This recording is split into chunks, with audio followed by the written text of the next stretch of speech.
Super Rugby round number 2. There are 2 games on the Friday. I should wish everybody a happy Waitangi Day if you are in New Zealand. It's one of our public holidays here today. Closest thing we've got to a national day. So, yeah, wishing everyone a nice day off if you are here in sunny New Zealand. It's been a bit overcast, but still a good day not to be at work. Rugby is on tomorrow. There's all conferences represented. The Highlanders finally get their season underway against the Sharks, and then the Brumbies take on the Rebels, which definitely has a different feel about it than you thought it might have before the season actually started. But anyway, start with the first game. Highlanders Sharks. Like I said, they get the season underway. They are the team that had the opening round bye, which is less than ideal. Not many teams, I think, would want it.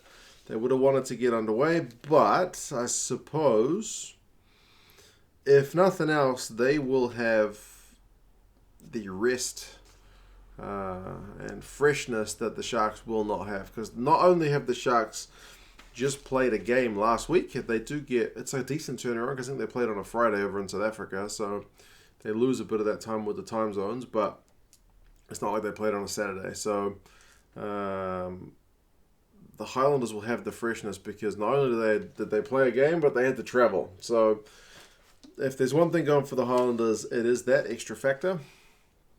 So one might expect the Highlanders to try and basically run the Sharks tired, because they should be tired traveling all the way from South Africa and having played a game last week.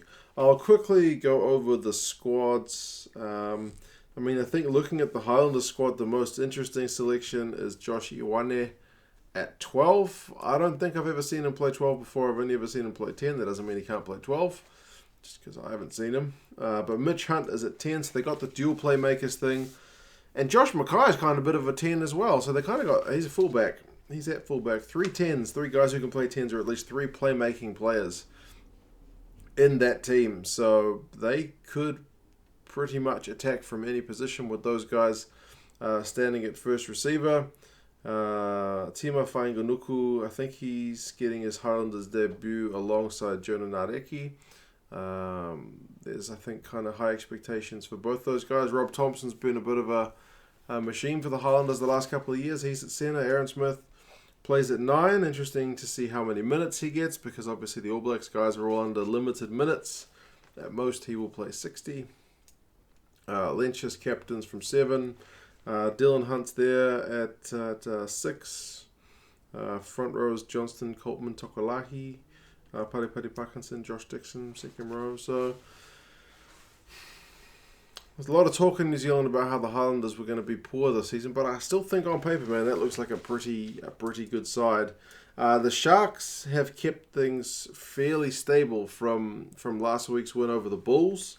Sibu Nkosi is out, so that does mean that Madosh Tambwe, who is no slouch at all, who's a recent signing from the Lions, he starts on the right wing. Otherwise, it's the same team that played last week.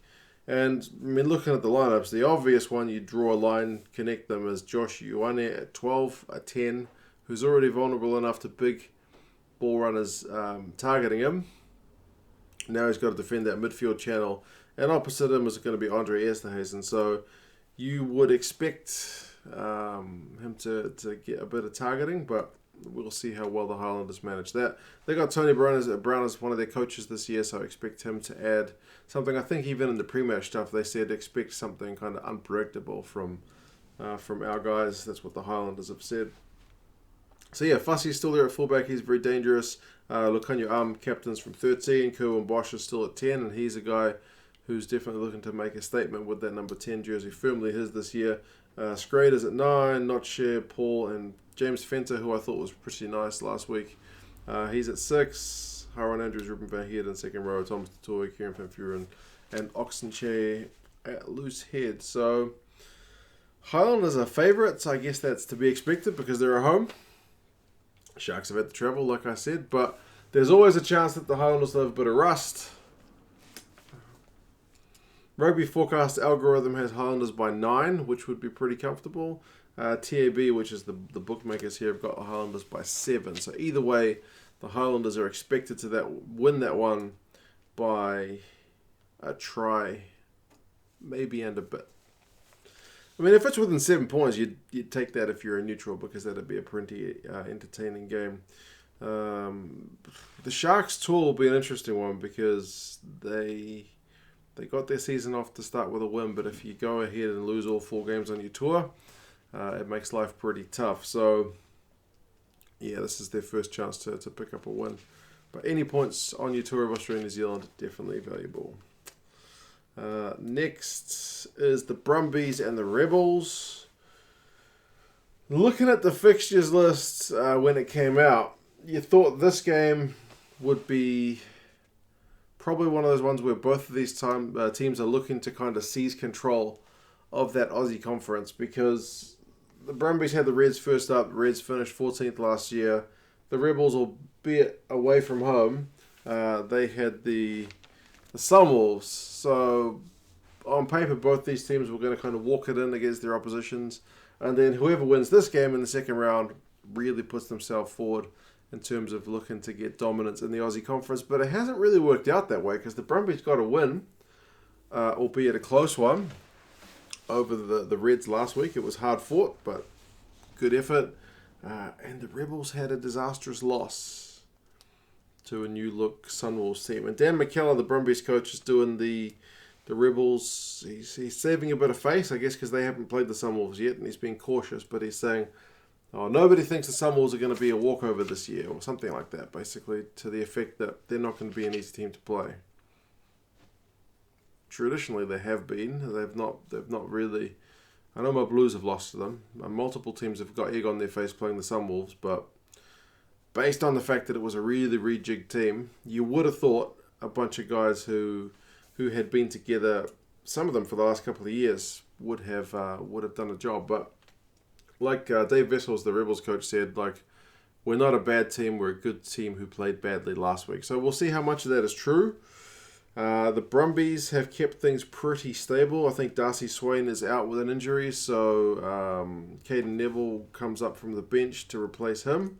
Other than that, it's pretty much the same team that played last week. The back 3 is Banks, Cutter, and Tom Wright. That guy Noah Lolesio, who had a steady, if not spectacular, shift for the Brumbies last week. He continues on at 10. It's going to be a valuable experience for him. Joe Palzer at 9, experienced. Pete Samu, Cusack, and Valtini on the bench. Those guys were good last week, so I guess they'll want to see if they can get on top of the Rebels at scrum time. It's one area they've traditionally been a bit weak. But speaking of the Rebels, they've changed their front row this week. Ron Smith gets a start. Matt Gibbons starts out. I think he was in the squad last week, and Anurag Rangi, he keeps his spot. Hooker, still Lamani and Tamua. I think the 2 wingers have shifted numbers, if I'm not mistaken. Korobidi and Callaway are still playing on the wings, but Korobidi's on the right wing this week. Either I'm mistaken, or that's just him identifying perhaps a chance for Korobidi to do some damage on old Tom Wright, or potentially the other way around, with Callaway on Kata. Not sure what he's planning, or if I'm seeing things in terms of the numbers. But yeah, Matt Phillip, Ross Halapeti, Isi Nasirani was good last week. Michael Wells comes in up from the bench. He's going to be at open side, which is not his normal position as far as I'm aware, but we will see how he goes. Brumbies are favoured by Rugby Forecast by 11. By the bookies, it's 7. So Brumbies at home are still the favourite in terms of the prediction for that one. But I read one thing on Fox Sports that was interesting. They said, I think it was 4 games in a row, the Rebels have won over the Brumbies. So they've got a pretty good record. Even though the Brumbies were the top Aussie team last year, the Rebels beat them both home and away. So Dave Vessels does seem to have a trick with getting one over his counterpart at the Brumbies, but we will see how it goes. Should be an interesting one. So only the 2 games on the Friday. You guys let me know your thoughts, how you think they are going to go. Do Do you think either of the away teams chances an upset, or do you think it is the home teams who will get it done, as both the algorithm and the bookmakers are predicting? I guess if there's one thing you look at this game, it's maybe because the Rebels have got the travel factor coming back from Japan. Maybe that's a slightly tough one where the Brumbies have been able to sit at home and wait. So we will see. You guys let me know your thoughts, and I'll talk to you soon. See you later.